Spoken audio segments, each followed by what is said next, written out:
आणि आता पुणेकरांसाठी आनंदाची बातमी आहे। आजपासून नव्या टर्मिनलवरनं आंतरराष्ट्रीय उड्डाणं होणार आहेत।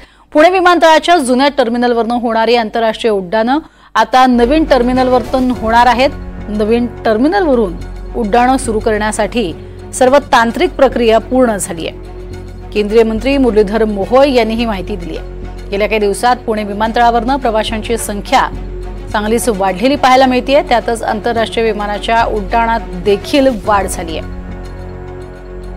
त्यामुळे नवीन टर्मिनलवरनं ही सेवा सुरू झाल्यानंतर प्रवाशांची चांगलीच सोय होणार आहे। अधिक माहिती घेऊयात रेवती हिंगवे हिच्याकडनं। रेवती, काय अधिक फायदा होणार आहे नवीन टर्मिनलचा पुणेकरांना?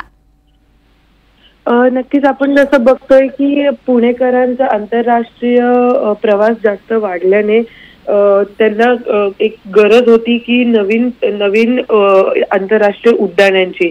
तसंच त्याच पार्श्वभूमीवरती आजपासून नवीन टर्मिनलवरून खरं तर आंतरराष्ट्रीय उड्डाणे सुरू होणार आहेत। जे पहिले जुन्या टर्मिनलवरती होत होते ते आता नवीन टर्मिनलवरनं होणार आहेत। सर्व तांत्रिक प्रक्रिया ज्या आहेत ते पूर्ण झाल्याची माहिती केंद्रीय मंत्री मुरलीधर मोहोळ यांनी दिली। खरं तर जसे मी मगाशी म्हणलं, गेल्या काही दिवसात पुणे विमानतळावरून प्रवाशांची संख्या जे आंतरराष्ट्रीय उड्डाणे करतात त्याची वाढली होती। त्यामुळे ही जे नवीन टर्मिनलवर आंतरराष्ट्रीय उड्डाणे आहेत ती सुरू करण्यात आलेली आहे आणि त्याचमुळे आंतरराष्ट्रीय प्रवासासाठी पुण्यावरून थेट आंतरराष्ट्रीय प्रवासासाठी आता हे प्रवाशांसाठी सोयीचं पडणार आहे।